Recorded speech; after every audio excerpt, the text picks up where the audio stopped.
أحيانا يغرقنا الحزن حتى نعتاد عليه وننسى أن في الحياة أشياء كثيرة يمكن أن تسعدنا، وأن حولنا وجوها كثيرة يمكن أن تضيء في ظلام أيامنا شمعة. فابحث عن قلب يمنحك الضوء، ولا تترك نفسك رهينة لأحزان الليالي المظلمة.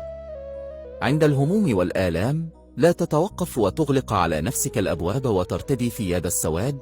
انظر إلى الحياة من خلال نافذة ملونة، ستجد أن هذا الكون واسع ومبهر وجميل.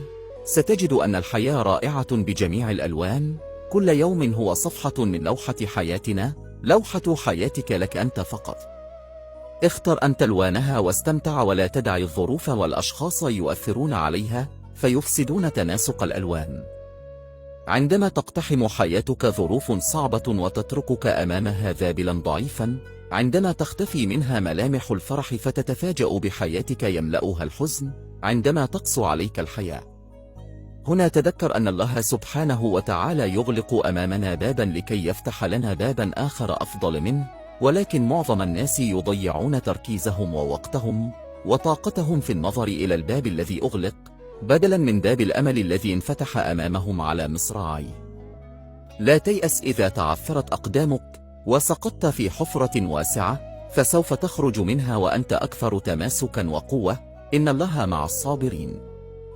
إذا فقدت مالك فقد ضاع منك شيء له قيمة، وإذا فقدت شرفك فقد ضاع منك شيء لا يقدر بقيمة، وإذا فقدت الأمل فقد ضاع منك كل شيء.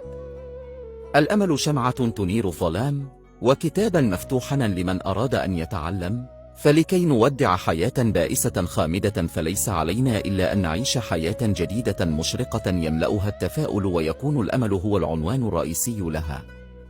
ليس السعيد في هذا العالم من ليس لديه مشاكل، ولكن السعداء حقيقة هم أولئك الذين تعلموا كيف يعيشوا مع تلك الأشياء البسيطة التي لديهم ويقتنعوا بها.